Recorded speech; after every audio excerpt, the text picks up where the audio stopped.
George's Marvellous Medicine. Chapter 9. The Pig, the Bullocks, the Sheep, the Pony, and the Nanny Goat.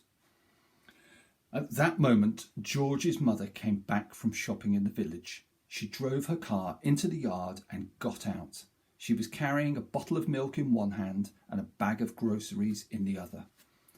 The first thing she saw was the gigantic brown hen towering over little George. She dropped the bottle of milk. Then Grandma started shouting at her from the rooftop, and when she looked up and saw Grandma's head sticking up through the tiles, she dropped a bag of groceries. "How about this then, eh, Mary?" Grandma shouted. "I bet you've never seen a hen as big as that. That's George's giant hen, that is." But, stammered George's mother. "It's George's magic medicine," Grandma shouted. "We both had it, the hen and I." But how in the world did you get up on the roof?" cried the mother. "I didn't," cackled the old woman. "My feet are still standing on the floor in the living room." This was too much for George's mother to understand. She just goggled and gaped. She looked as though she was going to faint. A second later, George's father appeared. His name was Mr. Killy Cranky. Mr. Cranky was a small man with bandy legs and a huge head. He was a kind father to George, but he was not an easy person to live with, because even the smallest things got him worked up and excited. The hen standing in the yard was certainly not a small thing, and when Mr. Cranky saw it, he started jumping about as though something was burning his feet. "Great heavens!" he cried, waving his arms. "What's this? What's happened? Where did it come from? It's a giant hen. Who did it?" "I did," said George. "Look at me!" Grandma shouted from the rooftop. "Never mind about the hen. What about me?" Mr. Cranky looked up and saw Grandma. "Shut up, Grandma," he said. It didn't seem to surprise him that the old girl was sticking up through the roof. It was the hen that excited him. He'd never seen anything like it. But then who had? "It's fantastic," Mr. Cranky shouted, dancing round and round.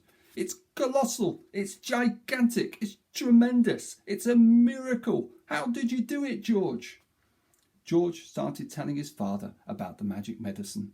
While he was doing this, the big brown hen sat in the middle of the yard and went cluck, cluck, cluck, cluck, cluck, cluck, cluck, cluck. Everyone stared at it.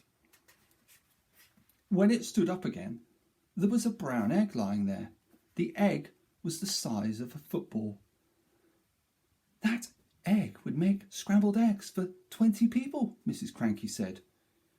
"George," Mr. Cranky shouted, "how much of the medicine have you got left?" "Lots," George said. "There was a big saucepanful in the kitchen, and this bottle here's nearly full." Come with me," Mr. Cranky yelled, grabbing George by the arm. "Bring the medicine. For years and years I've been trying to breed bigger and bigger animals. Bigger bulls for beef, bigger pigs for pork, bigger sheep for mutton." They went to the pigsty first. George gave a spoonful of medicine to the pig. The pig blew smoke from its nose and jumped about all over the place. Then it grew and grew. In the end, it looked like this.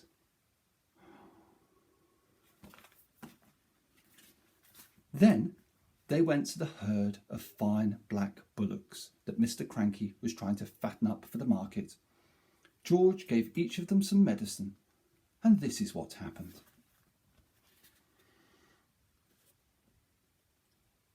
And then the sheep,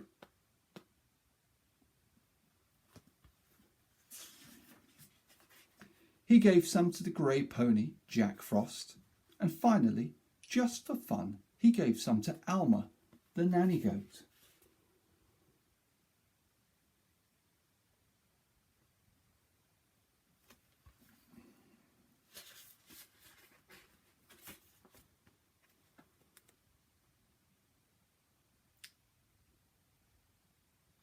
Tune in for the next chapter soon.